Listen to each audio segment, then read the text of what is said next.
I'll start this one. This is Sidecar Racing and it's absolutely crazy. They are three-wheeled bikes that can hit 160 miles an hour on the residential streets of the Isle of Man. But what's incredible is that it takes two people to drive this thing. One on the controls and one manipulating the balance of the bike. And controlling this thing at that sort of speed with walls, curbs and blind crests must be terrifying, but not as much as being the passenger whilst doing that. So today, let me explain the engineering and the insane driving skill behind Sidecar Racing. About a month ago, we watched this Isle of Man POV video that was age restricted on my channel because of a crash scene in there. And I received some of your emails letting me know you couldn't watch it. I went to the original and it's not age restricted there. So I'm going to link that video for you in the description in case you still want to see it. I don't know how that works, but we'll move on to Sidecar Racing, which has been highly requested. I'm looking forward to this one specifically because he said he's going to get into the engineering, so hopefully some of the science behind it. It looked like they're not strapped in, so already looking insane. This is a Formula 2 sidecar, around 130 horsepower, 350 kilograms, including the riders, and a top speed of well over 160 miles per hour. They run standard 600cc 4-stroke bike engines and racing slicks. The speed they travel at is honestly astonishing. Now, sidecar racing is huge, with many different classes and events, from circuits like Brands Hatch and Alton Park to the scariest of them all, the Isle of Man Snaefell Mountain Course. The Isle of Man, statistically the most dangerous races in the world, and by quite some margin. The number of horrific crashes is endless, but despite this, hundreds of racers across bikes, superbikes and sidecars rock up every year to take it on. And whilst I do moan about organisers making tracks too sterile at the moment with massive runoffs, the risks at the TT are far higher than I personally would take. One misjudgment or one mechanical failure could send you off a hill or into a brick wall. The track weaves through tight island roads for 38 miles with tight sections and more open weaving sections where riders are flat out for minutes at a time. These sidecars manage an average of 120 miles per hour around these 200 turns. And to put this into perspective, the top class of superbikes, which are far lighter, manage this with a 130 miles per hour average. The TT is a time trial event that is held over a fortnight. 1 week of practice, and you're going to need every minute of that, and a week of races. They set the riders off 10 seconds apart. So whilst you are racing the clock, if you're quick, you have to put in some ballsy overtakes too. If you want to see loads of quality footage on this, check out the Three-Wheeling channel linked below. And thank you to them for supplying a lot of the footage for this video. And this he said it weighed 350 kilograms, including the weight of the drivers. So I want to know what that means for how much each person is allowed to weigh.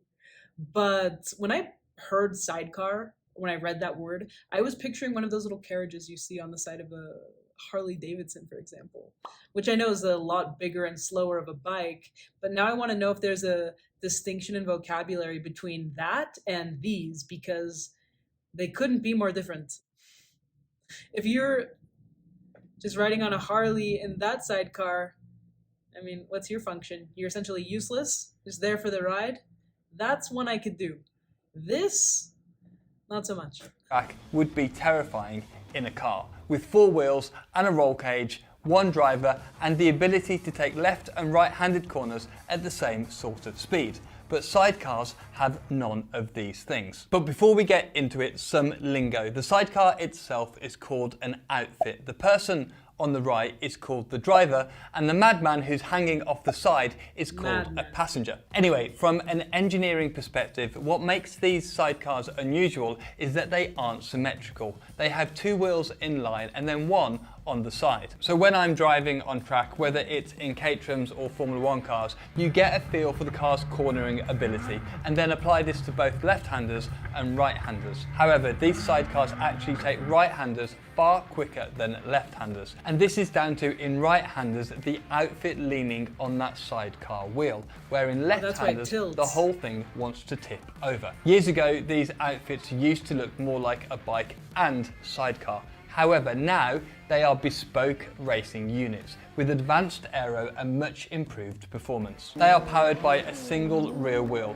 the one behind the driver, and are steered by the front wheel through some very small handlebars. They can also outbrake superbikes down to the huge slick tyres and the enormous car brakes that stop all three wheels. And look here, they use flat racing tyres rather than the rounded bike tyres, so they have a much larger contact patch, so more grip in the corners and especially on the brakes. Now to the question I'm sure you're all wondering. What about the dude on the back? Well, they are called passengers, or more casually, monkeys. And that kind of makes sense. These guys have to be incredibly fit just to hold on at these speeds and G-forces. Their role is to maintain the balance of the outfit. Without them, the sidecar just wouldn't work. It would be minutes a lap slower around the TT course. So they cling on, staying out of the airflow on the straights and hang off either side around the corners, essentially making up for the uneven handling of the sidecar. Around right-hand, the center of gravity. Could you imagine the core strength someone must need to be able to do that? Now I want to look into what type of exercises they're doing, if any, and how much each person is allowed to weigh. Because could you imagine that you're during that 1 week practice period and your passenger is a heavier guy, and then for some reason he gets injured, I don't know, it's a hypothetical, and then his stand-in weighs a lot less. So now you have to change your calculations for the weight distribution. A lot goes into that. They climb over the top of the driver to keep the weight on the inside tyres. Then on left-handers, they hand precariously over the side of the bike. And this is the bit that looks the most sketchy. They very often skid their backs along the surface of the track and can even get knocked off if the driver gets it wrong. Along the straights, they duck out of the airflow, then pop up in the braking zones to add as much drag as possible.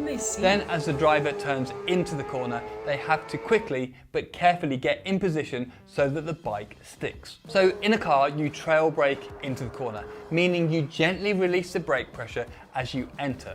This is all to transfer the weight of the car as gently as possible. On a sidecar, the driver is still doing this, but with the added component of another person moving around too. And it must be so tough to coordinate these two things perfectly. Some passengers even count or feel the bumps. Also, they don't need to pop their head up to see when the next corner is coming, which around a 38-mile lap is mighty impressive. As you can imagine, it takes enormous trust from both parties.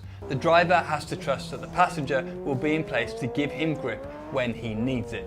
Then the passenger has to trust the driver that he's got his estimations right. The passengers hold on to a few specific handles. The main one is in the center of the bike. The riders hold this through the highest G sections, the braking zones, where they have to be up pretty high on the bike whilst the driver is on the anchors. Then there are several smaller holes around the sidecar for the cornering sections, as well as a specially shaped platform with places for the passenger to jam their foot in for grip. It really is like rock climbing at 150 miles per hour. Now, what I find mad is also what the driver has to do.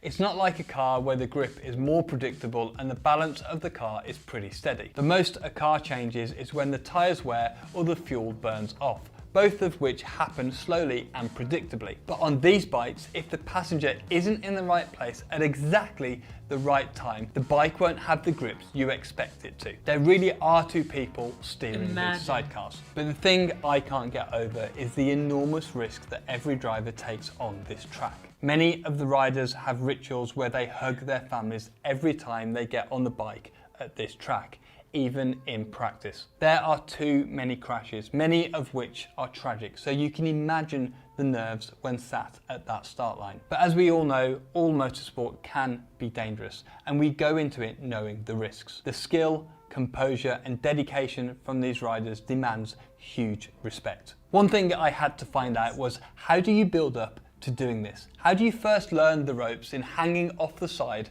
of a sidecar at silly speeds? Well, just like what karting is to single-seaters, miniature sidecars is to sidecars. These are That looks awesome. fun. They are called mini F1 sidecars and they race on kart circuits. The racing is brilliant with some awesome battles and some massive sends. You can really see how the passengers move the way around, getting on the inside of each corner, hanging way off the side of the outfit. You should watch this video where we explain another mad class of motorsport. Thanks very much for watching and thank you all for 700,000 subscribers. Myself and the whole team here at Driver 61 appreciate all of you watching our content.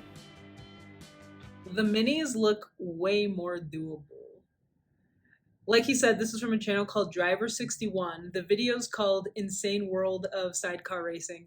Both are going to be linked down below. He seemed really knowledgeable, but if you have anything to add or any clarifications, or you've done this and you have stories, please let us know. When he said it was like rock climbing at 150 miles per hour, that's what put it into perspective for me. I mean, I like rock climbing those artificial walls or bouldering, but I could never do this. I also don't think I would weigh enough to even make a contribution into the turns. I mean, definitely would have to bulk up there. You know what it reminded me of though is kite surfing. How you have to lean and distribute weight and make those types of calculations. This seems very fun to watch. I think I'd be more interested in watching it how we saw it here with POV footage than watching it at the actual race, only because they're going so fast. You're in a position, they pass you like this, and then blink of an eye, they're gone. Actually, if you've ever been to the Isle of Man, can you let me know how that works? Are you moving from the starting line to somewhere on the racetrack to the finish line as a spectator, or do you typically stay in one spot and just wait for them to lap you? Wow. I also had another question. What was it? Oh, yeah. What is the difference between a superbike and what he was just referring to as a motorbike? Is it only the weight, or are there other factors there? I'll look up both of those questions and then see whatever I find. But if you guys can let me know also, that would be great. And let me think of a book recommendation for today. An author from the UK.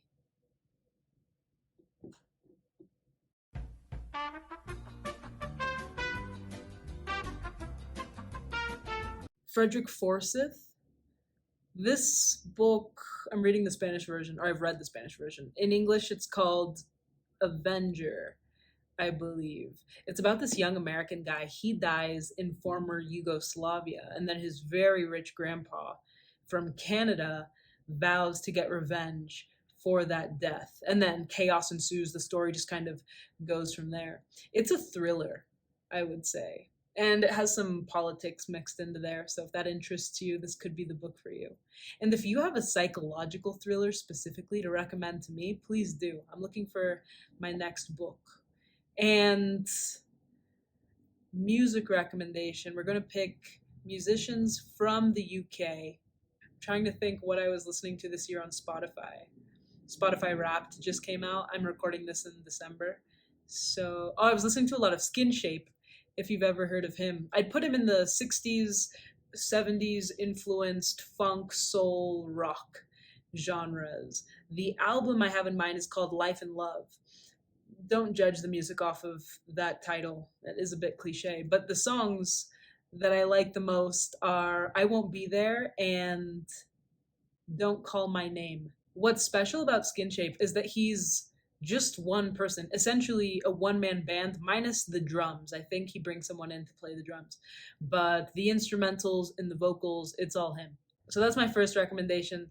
Number 2, King Cruel is from London, I believe. He has more of a jazz sound, a very husky voice, and by default he would probably fit into the indie category. But the track called Baby Blue is very popular, so I'll recommend that to you. If you're familiar with Dean Blunt, there's a comparison to be made there between their voices and the production and lyrics in these two songs. Dean Blunt's The Narcissist is what I was thinking of specifically. That's pretty much all I have for you as far as music recommendations. So leave your thoughts on any of this. If you have any recommendations for music, let me know because I always do check them out. And just thank you for watching with me. I'll catch you in the next video.